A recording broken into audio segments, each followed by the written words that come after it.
저 남자요? 제 진짜 아빠 아니에요. 그런데 그 사람이 날 대신해서. 이탈리아의 작은 시골 마을, 늦가을의 싸늘한 공기 속에 한 소녀의 울음소리가 골목을 메우고 있었습니다.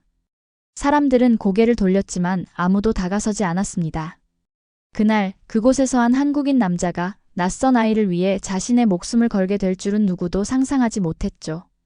저는 이탈리아 중부의 작은 도시에서 자란 마르티나 로시라고 합니다. 아빠는 어릴 적 떠났고 엄마와 단둘이 살아왔어요. 삶은 팍팍했고 도시는 작고 기회는 더 작았죠. 그런 저에게 어느 날 한국에서 손님이 온다는 말을 엄마가 조심스레 꺼냈을 땐 그저 엄마의 또 다른 남자친구인가 보다 정도로 생각했어요. 그런데 그는 달랐습니다. 말투도 행동도 표정도 그리고 무엇보다 내 눈을 피하지 않던 그 시선. 그게 이상하게 처음 보는 아빠 같았어요. 하지만 그 사람이 진짜 우리 가족이 될 줄은, 아니 그 사람이 내 목숨까지 지켜주게 될 줄은 그때는 몰랐어요. 그날 저녁 엄마는 퇴근 후에도 뭔가 들뜬 표정이었어요. 오늘도 사장님이 데려다 주셨어? 응. 이제는 당연한 듯 하시더라. 어쩐지 든든해. 엄마는 요즘 부쩍 많이 웃고 있었어요. 저녁을 먹고 나서도 혼자 거울을 보며 미소를 짓거나 갑자기 휴대폰을 들고 카톡 알림음을 확인하는 모습이 낯설었죠. 그러던 어느 날 평소보다 일찍 퇴근한 엄마가 작은 선물 상자를 내밀었어요. 이거 사장님이 넣어주라고 하셨다. 상자 안에는 귀여운 토끼 모양의 한국 캐릭터 인형과 낯선 한국 간식들이 가득 담겨 있었어요. 왜 나한테 이런 걸? 그냥 딸한테 주고 싶었대. 자기가 직접 고른 거래. 그 순간 가슴이 뭔가 답답해졌어요. 왜 내게 이러지? 딱히 내가 좋아하는 것도 아닌데. 그냥 부담스러워. 그날 이후로 사장님은 점점 더 저희 집에 가까워졌습니다. 엄마의 말투도 바뀌기 시작했어요. 마리아, 사장님 말이지 아마 너한테 좋은 사람이 될지도 몰라. 뭐? 무슨 뜻이야? 그냥 앞으로 좀 더 자주 뵙게 될 것 같아서. 그 말을 듣고 나서 나는 혼란스러웠어요. 아빠가 떠난 지 그렇게 오래되지 않았고 아직도 나는 그날 밤의 악몽을 잊지 못하는데 벌써 다른 사람이 우리 가족에 들어온다고? 나한테는 아빠가 아직 살아있는 것 같은데 엄마는 벌써 잊은 걸까? 엄마는 그렇게 말했지만 난 그가 우리 가족이 되는 건 정말 싫었어요. 그날은 어머니의 근무 시간이 유독 늦어진 날이었습니다. 가게에서 기다리던 저는 심부름 때문에 잠시 바깥에 나갔다 돌아오는 길이었죠. 조용한 밤, 가게 문을 조심스럽게 열던 찰나 주방 안쪽에서 들려오는 목소리가 들렸습니다. 난 그냥 좋은 사람이 되고 싶은 게 아니에요. 당신과 마리아에게 가족이 되고 싶어요. 그 말에 어머니는 잠시 침묵하다가 조용히 말했습니다. 그런 마음, 저도 알아요. 그런데 마리아가 아직은. 저는 그대로 굳어버렸어요. 방금 그게 무슨 말이었을까? 가족이 되고 싶다는 건 아빠가 되고 싶다는 뜻 아닌가? 머릿속이 하얘졌습니다. 제게는 여전히 아버지의 따뜻한 손길이 선명했기에 그 자리를 다른 사람이 대신한다는 상상은 견딜 수 없었어요. 결국 저는 의도치 않게 가게 문을 덜컥 열고 들어갔고 놀란 어머니와 사장님은 급히 몸을 떼었습니다. 마리아, 이 시간까지 안 간 거니? 그냥 심부름 다녀오는 길이었어요. 어머니의 표정은 어색했고 사장님의 얼굴도 굳어 있었습니다. 전 그저 아무 말 없이 고개를 끄덕이고 자리에 앉았습니다. 가게 안 공기가 너무 무거웠어요. 엄마와 사장님은 마치 평소처럼 행동하려 했지만 저는 계속 마음 한구석이 불편했죠. 다음 날 어머니가 조심스레 물었습니다. 마리아 혹시 어제 무슨 말 들었니? 저는 눈을 피하며 대답했습니다. 그냥 뭐 대충. 어머니는 무거운 한숨을 내쉬며 제 손을 꼭 잡았어요. 사장님이. 아니, 그분이 우리에게 정말 진심이야. 마리아도 언젠간 알게 될 거야. 지금은 아직 혼란스러울 수 있지만 저는 아무 말도 하지 않았어요. 마음은 이미 복잡하게 얽혀 있었고 가슴 깊은 곳에서 묘한 감정들이 들끓고 있었습니다. 이건 배신일까? 아니면 새로운 시작일까? 그런 고민 속에 하루하루가 지나가고 있었죠. 그러다 어느 주말 세 사람 모두 함께 시간을 보내자는 사장님의 제안으로 가까운 공원으로 소풍을 가게 되었습니다. 평화로운 날씨, 웃음 짓는 엄마의 얼굴, 그리고 팔짱을 끼고 걷는 두 사람의 뒷모습. 그 순간 저는 확신하게 되었죠. 이건 단순한 호의가 아닌 진짜 가족을 꿈꾸는 모습이라는 것을요. 하지만 왜일까요? 그 뒷모습을 보는 내내 내가 잊고 있던 아빠의 모습이 겹쳐 보였어요. 가슴이 먹먹해졌습니다. 저도 모르게 눈물이 뚝 떨어졌죠. 집에 돌아온 그날 밤 저는 어머니와 단둘이 앉아있던 거실에서 결국 마음속에 묻어두었던 말을 꺼내고 말았습니다. 엄마, 나 사장님이 우리랑 그렇게 가까워지는 거 싫어. 어머니는 당황한 눈빛으로 저를 바라보았어요. 마리아, 그분은 그냥 좋은 사람이야. 너한테도 나한테도 좋은 사람인 건 알아. 근데 왜 자꾸 우리 안으로 들어오려 해? 그냥 사장님이면 안 되는 거야? 제가 그렇게 말하자 어머니는 말없이 고개를 숙였고 곁에 있던 사장님도 조용히 앉아있던 자리에서 일어났습니다. 마리아, 나 잠깐 얘기해도 될까?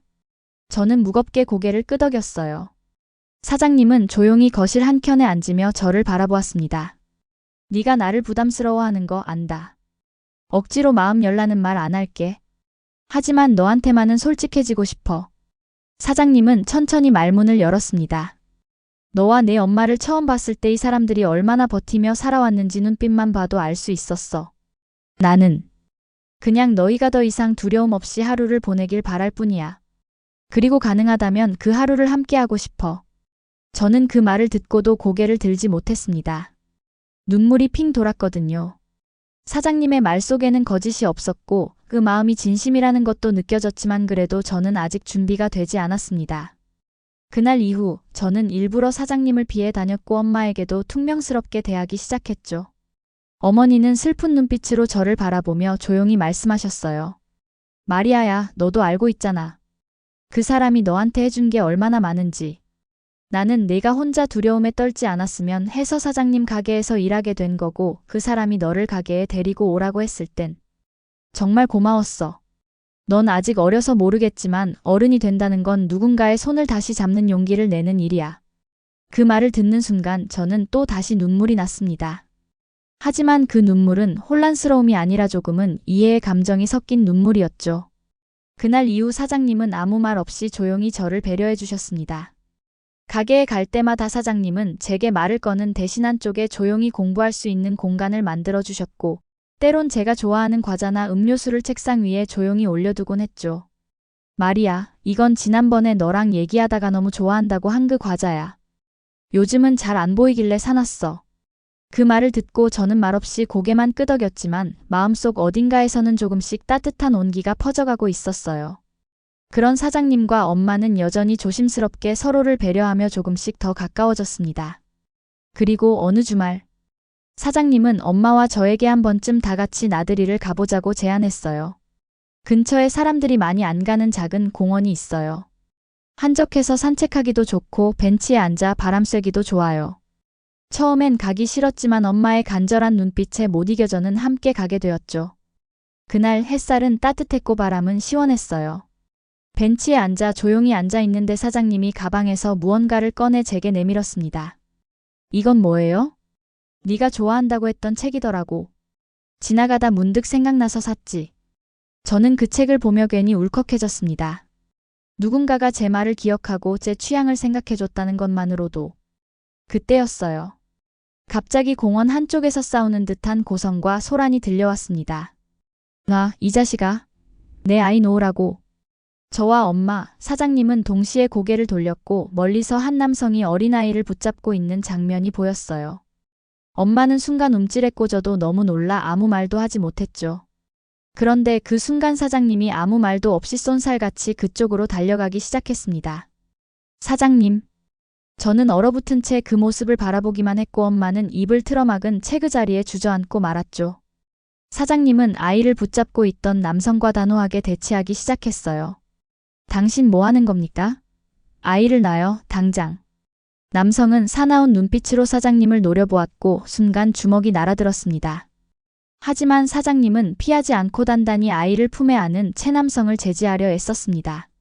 잠시 후 사람들이 몰려들었고 공원 관계자가 경찰을 불러 상황은 정리됐지만 사장님의 팔에는 크게 긁힌 상처가 나 있었습니다. 엄마는 떨리는 손으로 사장님의 상처를 감싸며 울먹였고 저는 처음으로 사장님이 정말 우리 가족이 될 수 있을지도 모르겠다고 생각하게 되었어요. 그날 집에 돌아와서도 사장님의 피 묻은 소매가 눈에 아른거렸습니다. 저를 지키려다 다친 아버지, 그리고 오늘 처음으로 저희 가족을 위해 몸을 던진 한국인 사장님. 두 사람의 모습이 오버랩됐고 그게 마음을 복잡하게 만들었어요. 엄마는 조용히 저의 방으로 들어왔고 한참을 말없이 제 옆에 앉아 있었어요.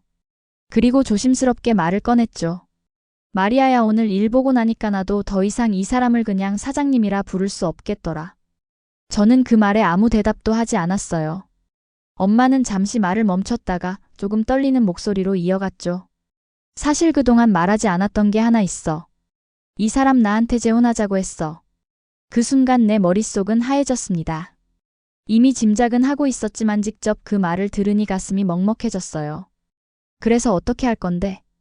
제가 냉정하게 묻자 엄마는 고개를 떨군 채 말했습니다. 솔직히 말하면 말이야, 너한테 너무 미안해. 너무 이기적인 선택 같아서. 그 사람 좋아해? 응, 처음엔 아니었어. 근데 어느 순간 이 사람이랑 있으면 너도 나도 안전하다는 개확신이 들더라. 그리고 나라는 사람도 한 명의 여성으로 대해줘. 엄마의 눈에 눈물이 맺혀 있었고 그 모습이 너무 낯설고 또 안쓰러웠습니다. 나도 알아. 아직 아버지를 잊은 건 아니야. 하지만 내 아버지도 이렇게 살길 바라진 않았을 거야. 그 말을 듣고 나니 묘하게 납득이 되었습니다. 솔직히 말하면 나도 외로웠어요. 누군가가 우리 가족을 지켜줄 수 있었으면 좋겠다고 간절히 바랐죠. 그래서 저는 처음으로 고개를 끄덕였습니다. 나 조건 하나만 있어. 엄마가 놀란 눈으로 저를 바라봤어요. 앞으로 그 사람한테 아빠란 말은 내가 스스로 하고 싶을 때까진 강요하지 않았으면 좋겠어. 엄마는 말없이 제 손을 꼭 잡았고 그 작은 손끝에서 많은 말이 전해졌어요. 그날 밤 처음으로 사장님과 셋이 함께 식사를 했습니다. 사장님은 묵묵히 저를 바라보다가 조심스럽게 말을 건넸죠. 마리아, 앞으로는 내가 너희 가족을 지킬 수 있었으면 해. 천천히 다가갈게. 부담 주지 않을게. 그 말에 저는 조용히 고개를 끄덕였고 식탁 위로 따뜻한 공기가 퍼지기 시작했어요. 재혼식을 한 날 작은 멕시코 가정집에 낯선 한국인의 존재가 조용히 자리 잡기 시작했습니다. 마음은 받아들였지만 생활은 또 다른 문제였어요. 가장 먼저 부딪힌 건 생활 습관이었습니다. 마리아, 신발 신고 방에 들어가면 안 돼. 사장님, 아니, 이제 새아빠는 말끝마다 한국식 습관을 강조했습니다. 밥 먹기 전에 손 씻는 거, 인사부터 하는 거, 식사 시간에 어른 먼저 수저드는 거, 이건 기본 예의란다. 하루에도 몇 번씩 반복되느니 한국식 예절이 솔직히 너무 피곤했습니다. 여긴 멕시코예요. 왜 멕시코 사람한테 한국 문화를 강요하는 거예요? 저도 결국 터뜨렸습니다. 어머니는 곁에서 말없이 눈치를 보다가 이내 조용히 말했죠. 마리아야, 조금만 이해해 줄 수 없겠니? 이 사람도 최선을 다해 가족이 되려는 거야. 하지만 이해만으로 되는 게 아니었어요. 특히 음식에서 크게 부딪혔습니다. 매콤한 김치, 강한 향의 발효 음식들, 젓가락 사용, 그리고 국물 문화까지. 엄마, 밥에다 국을 붓는 게 대체 무슨 맛이야? 전 너무 생소했고 입맛에도 맞지 않았어요. 그런데 새아빠는 웃으며 말했죠. 이게 한국의 국밥이야. 든든하고 따뜻하지? 그 미소가 밉지는 않았지만 억지로 삼키는 밥이 목에 걸리는 느낌이었어요. 또 다른 문제는 시간이었습니다. 공부는 몇 시에? 잠은 몇 시에 자니? 계획표는 어디 있어? 새아빠는 저를 위해 만든다며 일과표를 벽에 붙였어요. 아침 7시 기상, 8시 아침 식사, 9시 공부, 12시 점심, 1시 독서. 하루가 틀 속에 갇혀버렸고 전 점점 숨이 막혀왔습니다. 전 로봇이 아니에요. 어느 날 전 식탁을 박차고 일어나 방으로 들어가 문을 쾅 닫았습니다. 그날 밤 어머니는 조용히 문을 두드렸습니다. 마리아야, 엄마도 알아. 지금이 힘들다는 거. 근데 네가 잘 자라길 바라는 마음이야. 미안해, 너무 몰아세웠지. 그 목소리에 왠지 모르게 눈물이 났어요. 새아빠가 미운 건 아니었어요. 그저 모든 게 너무 빨리 변했고 내가 너무 뒤처진 기분이었을 뿐이죠. 그래서 다음 날 전 조용히 계획표 중 몇 가지를 지워버렸습니다. 그리고 말했죠. 이건 저한테 안 맞아요. 대신 저도 저만의 방식으로 노력할게요. 새아빠는 한참을 보다가 고개를 끄덕였습니다. 그래. 마리아의 방식도 존중해야지. 그 말에 처음으로 작은 미소가 나왔습니다. 며칠 후 학교에서 충격적인 사건이 벌어졌습니다. 마리아, 아까 교문 앞에서 갱단끼리 총 들고 싸운 거 봤어? 친구들의 말에 가슴이 철렁 내려앉았습니다. 진짜야? 학교 바로 앞에서? 요즘 애들 사이에 마약 돌고 있다는 소문도 있고 여기 진짜 위험한 것 같아. 평소에도 불안했던 동네였지만 학교마저 안전하지 않다는 사실에 저는 말 그대로 패닉 상태가 되었습니다. 그날 하교하던 길. 교문 앞에 5명쯤 되는 덩치 큰 남자들이 서 있었어요. 눈빛이 예사롭지 않았습니다. 친구들은 발걸음을 멈추고 저를 말렸어요. 마리아, 우리 돌아서 가자. 하지만 이미 너무 늦었어요. 그중 한 명이 제 손목을 툭 잡더니 말없이 끌기 시작했죠. 잠깐만요, 이거 놔요. 저는 떨리는 목소리로 소리쳤지만 그들은 비웃기만 했어요. 조용히 해, 작은 아가씨. 공포에 사로잡혀 숨조차 제대로 쉴 수 없었고 머릿속은 새하얘졌습니다. 그 순간, 그 손 지금 당장 놓지 않으면 당신들 후회할 겁니다. 낯익은 목소리였습니다.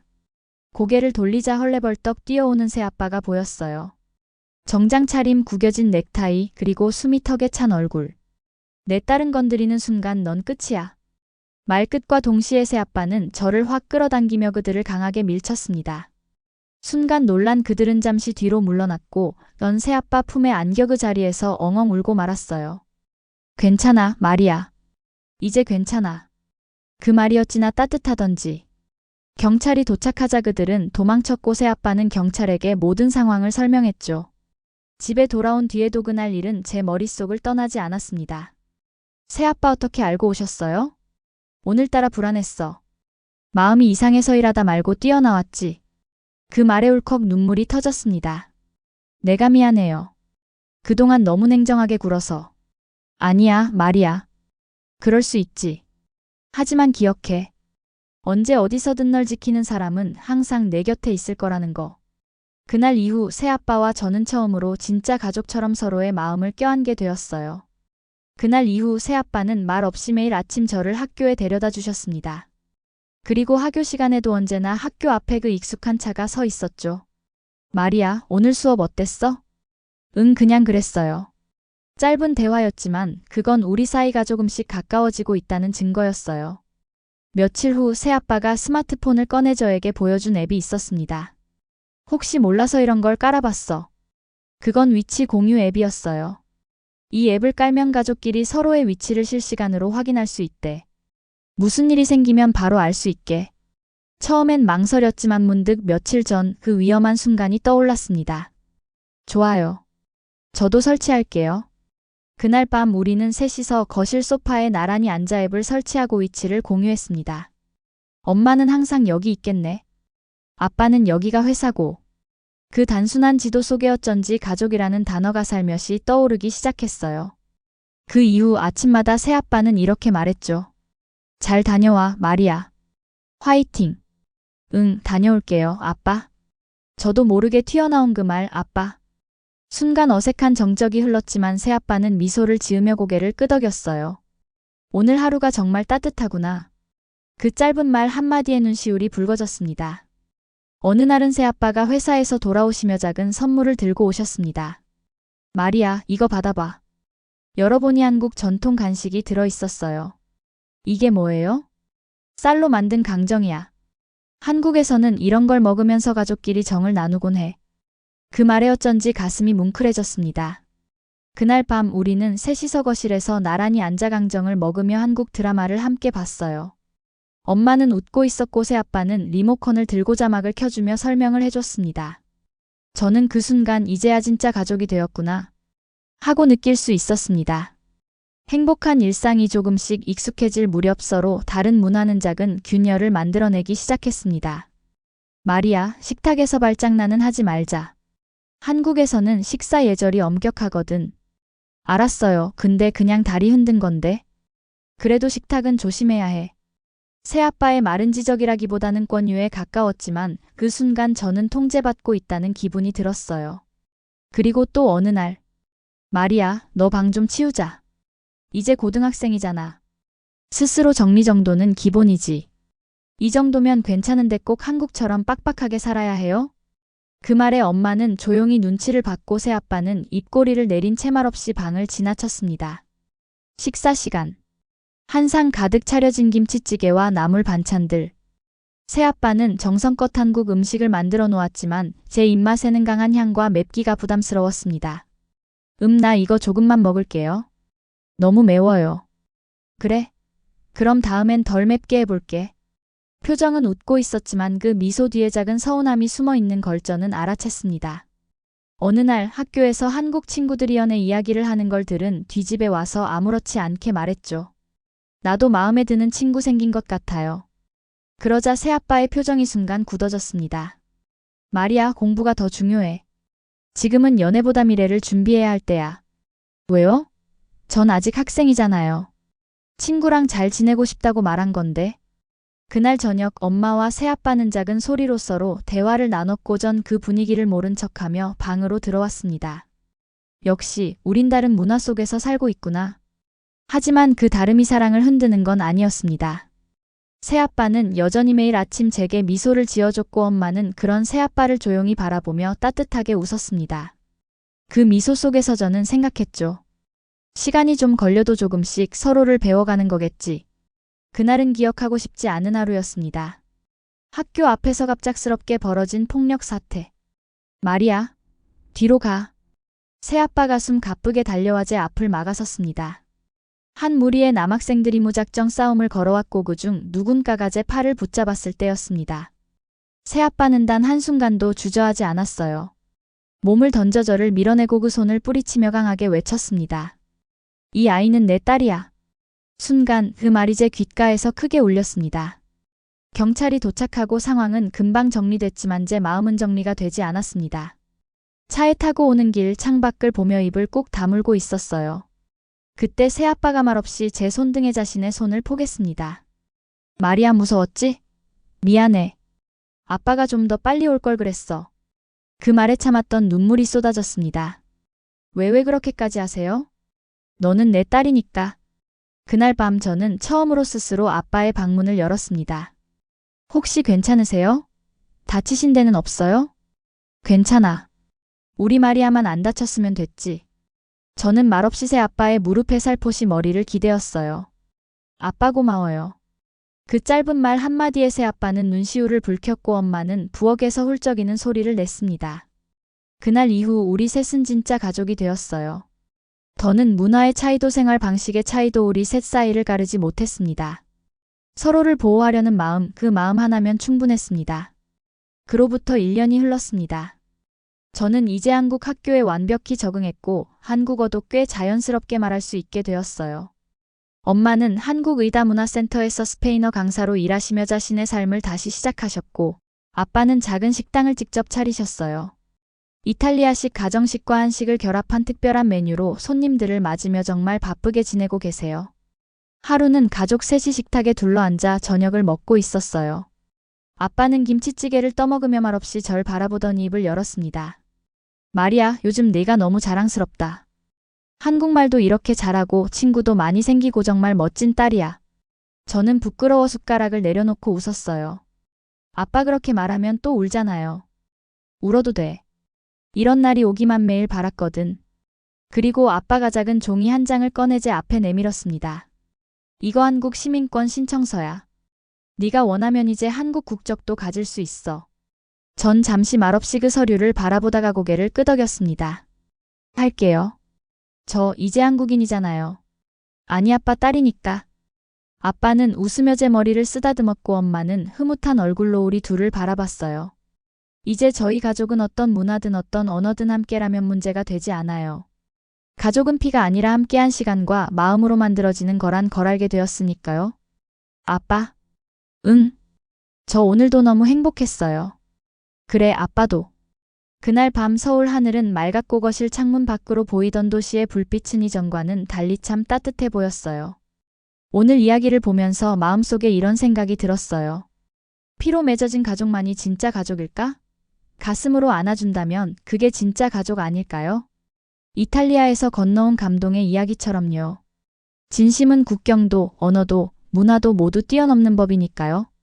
사연이 마음에 와닿으셨다면 구독과 좋아요 한번 눌러주시는 개우리 콘텐츠를 만드는데 큰 힘이 됩니다. 다음 화에서는 또 다른 나라에서 가슴 뭉클한 이야기로 찾아볼게요. 여러분의 소중한 하루 따뜻하게 마무리되길 바라며 지금까지 에코아트였습니다. 고맙습니다. 그리고 사랑합니다.